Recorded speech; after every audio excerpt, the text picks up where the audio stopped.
Hello guys, good morning. ഞങ്ങൾ രാവിലെ തന്നെ എണീറ്റ് ചന്തയിൽ പോവാണേ. ഒരാൾ കൂളിംഗ് ഗ്ലാസ് ഒക്കെ ഇട്ടാട്ടോ പോകുന്നത്. കുറേ നാളായിട്ടോ ചന്തയിലൊക്കെ പോയിട്ട്. അപ്പോൾ അവിടെ എത്തി. ഞങ്ങളെ ഫ്രണ്ട് ഉണ്ട് കേട്ടോ ലാറ്റ്വിയയിൽ. അവന് വേണ്ടിയിട്ട് ചെമ്മീൻ അച്ചാർ ഇടാൻ വേണ്ടിയിട്ട് ചെമ്മീൻ മേടിക്കാൻ വേണ്ടി വന്നേട്ടോ. അപ്പോൾ ഒരു സ്രാവിനെയും കണ്ടു, അതും വെട്ടി മേടിച്ച് ഞങ്ങൾ നേരെ വീട്ടിലെത്തിട്ടോ. അപ്പോൾ കുറച്ചെടുത്ത് വറുക്കാമെന്ന് വിചാരിച്ചു. 2 കഷ്ണം കേരയൊക്കെ ഇട്ടിട്ടുണ്ടായിരുന്നു. അപ്പോൾ ഒരു കഷ്ണം സ്രാവിനെയും കൂടെ എടുത്ത് വറുക്കാമെന്ന് വിചാരിച്ചു കേട്ടോ. അങ്ങനെ നല്ല പോലെ ഒന്ന് വാഷ് ചെയ്തിട്ട് നമുക്ക് വറക്കാനായിട്ട് പോകാം കേട്ടോ. അപ്പോൾ അതേ കുറച്ച് മുളക് പൊടി, മഞ്ഞൾപ്പൊടി, ഉപ്പ്, കറിവേപ്പില, കുരുമുളക് പൊടിയൊക്കെ ഇട്ട് നല്ല രീതിയിലൊന്ന് മിക്സ് ചെയ്യാം കേട്ടോ. നിങ്ങൾക്ക് വേണമെങ്കിൽ വെളുത്തുള്ളി, ഇഞ്ചിയൊക്കെ ഇടാം, അതും നല്ല ടേസ്റ്റ് തന്നെയാണ്. ഞാനത് ഇടുന്നില്ല കേട്ടോ. അപ്പോൾ നല്ല രീതിയിലൊന്ന് മിക്സ് ചെയ്തിട്ട് നമുക്ക് കുറച്ച് എണ്ണ ഒഴിച്ച് കൊടുക്കാം കേട്ടോ.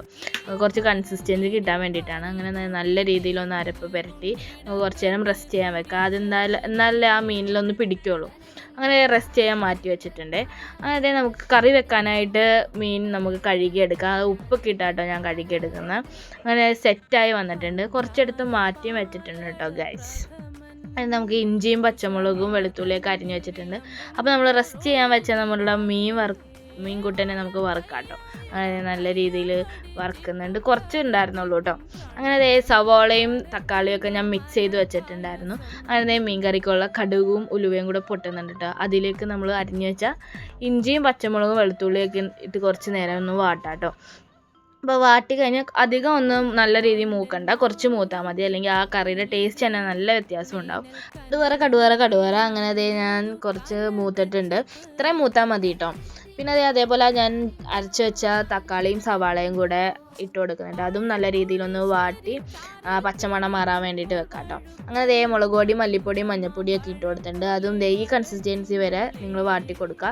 അങ്ങനെ പുളിവെള്ളം ഒഴിച്ച് കൊടുക്കുന്നുണ്ട് കേട്ടോ. നിങ്ങൾക്ക് ആവശ്യമുള്ള വെള്ളം അതിനകത്ത് കൂടെ ചേർക്കാം. അങ്ങനെ നല്ല രീതിയിലൊന്ന് മിക്സ് ചെയ്തെടുത്തിട്ട് നമുക്ക് കുറച്ച് നേരം അടച്ച് വെക്കാം കേട്ടോ. അങ്ങനെ അടച്ച് വെച്ച് നമ്മൾ തുറന്നു കഴിഞ്ഞപ്പോഴത്തേനും നല്ല മണം വന്നിട്ടുണ്ടാവും. അങ്ങനെ നമ്മൾ മീൻ നന്നാക്കി വെച്ച മീൻ നമുക്ക് അതിനകത്തോട്ട് ഇടാം.